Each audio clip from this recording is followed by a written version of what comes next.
begin tonight with the news. Governors in Florida and Texas are blocking school mask mandates, making those 2-for-1 back-to-school shopping sales even more enticing to parents who only expect one of their kids to survive. Here are parents at a Tennessee school board meeting holding an informal salon to exchange ideas about the national conversation. We know who you are. Keep it calm. No more masks. Keep it calm. Keep it calm. No more masks. Holy shit. That is a tough break for teachers being already too overworked teaching kids with long COVID to know what stuff smells like. Katty, could the outrageously high cost of college be motivating parents to make sure their kids die before graduating high school? No, I think parents are genuinely concerned about the prospect of their kids going to school with other kids who aren't masked, who haven't been vaccinated. You take Texas, for example, hospitalizations from COVID are up 400%.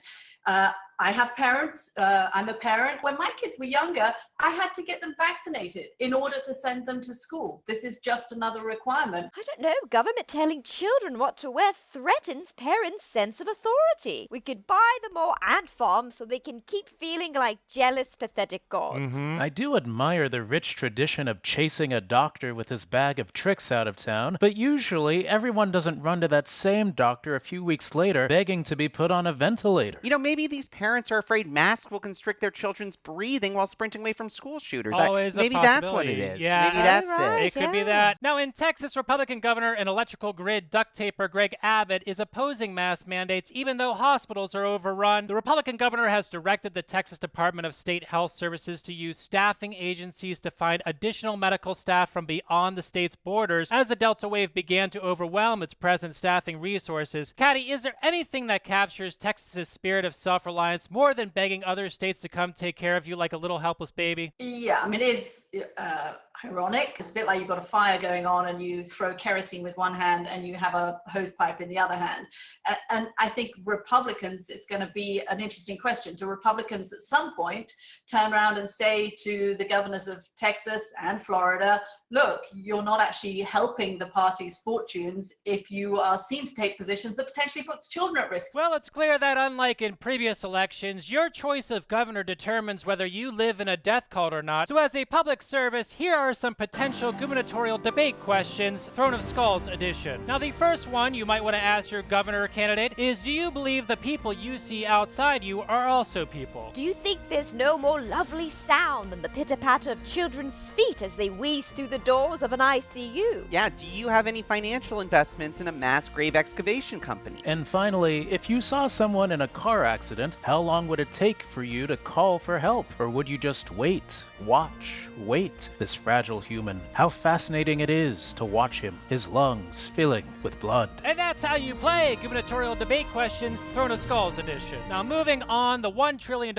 infrastructure bill and its wealthier $3.5 trillion cousin cleared the Senate and head to the House, where moderate Democrats are still grappling with the complex moral question of whether they want to make their constituents' lives better. One reporter notes, I'm hearing that at least 8 to 10 moderate House Democrats are privately expressing willingness to vote against the budget resolution if Pelosi does not schedule a vote on the bipartisan infrastructure bill first. Look, good for them. Americans may agree with progressive ideas on paper, but they do not want that paper to ditch its paper friends and become reality. Katty, should Republicans be worried that moderate Democrats are making their jobs obsolete? James, look, clearly moderates want these two bills not to be linked together. Progressives want the two bills to be linked together because if they think it's going to get them a ton more spending. Meanwhile, I actually think that most Americans are sitting there saying, hold on a second, why don't we have high-speed broadband? Why don't we have trains that work? Why don't we have healthcare that works? Why don't we have childcare like they do in other countries so that we can go to work? Most Americans want better infrastructure.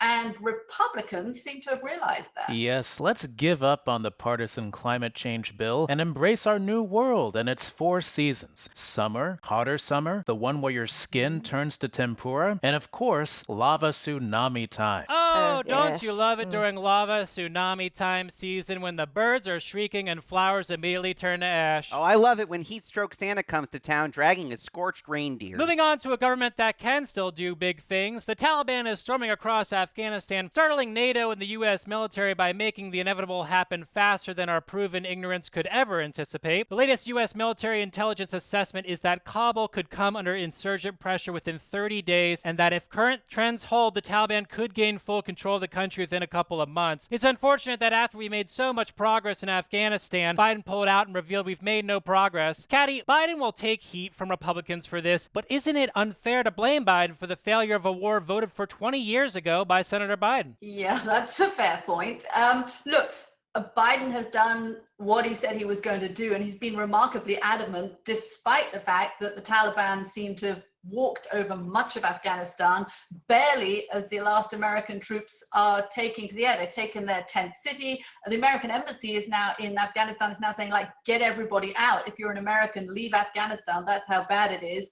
And there's little indication from the Taliban that they want anything resembling a more modern, benign version than what they had when the Americans invaded 20 years ago. This is going to be a brutal, oppressive regime. I don't know why the White House is so surprised at what the Taliban is doing, possibly the speed of it, but we all knew that the Taliban was just waiting and was going to take the country back again. Nah, I think we'll be fine. It should be okay. Yeah, I think we seems should fine. be okay.